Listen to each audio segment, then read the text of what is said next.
Pet overpopulation is a huge problem in southern Arizona. There are estimated 40,000 stray animals in southern Arizona. It is a problem, as it is everywhere else, but some communities are getting better at it, depending on who's running the shelters and how many volunteers they have helping with different areas. And right now, Pima County and Tucson are trying to go in that direction, but it all kind of depends on what all of the different shelters want to do. But yeah, it's still definitely an issue. There's a little more to it. Right now, the bigger shelters like Pima Animal Care Center, which is like animal control, that's run by the county, isn't no-kill, and the Humane Society isn't completely no-kill. But some of the smaller shelters here in Tucson, there's a couple cat shelters, and Hope is the only cat and dog shelter that is.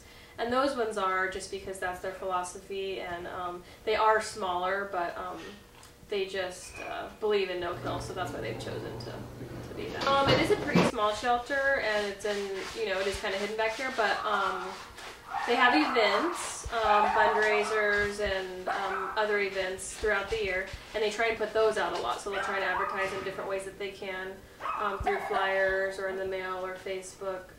Well, I'm the volunteer coordinator for ARF, it's Animal Rescue Foundation, and we do all the adoptions here at the shelter as a service to the community before they're adopted. After they're put up for adoption, that's when we start working with them. We show the animals to the people, to the public.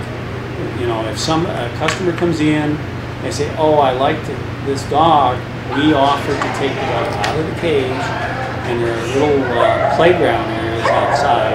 They're called meet and greets. Volunteers take them out there. They will try to explain to the person, the customer, any information there is about the animal, and also try to explain to them what the breed is like. Usually the volunteers actually are familiar with the animals because they're here fairly often. And they know which ones are real friendly, which ones are lap dogs, which ones like to play. Absolutely. We actually we keep a list out on a whiteboard out there of the dogs that have been here the longest. And it's almost like party time when some of the long-term residents get adopted. Plus, every night, whoever's here as the volunteer puts out an email at the end of the day with all the animals that have been adopted. And there's usually one or two each night where it's, "Oh boy, Buster got adopted. He's been here since January. Whoopee," kind of thing. They're pretty happy when the long-term residents get adopted. At home, when you know that the dog is going to a good home, the correct home. You want to make sure the dog's, going to a home where it's going to be loved and cared for.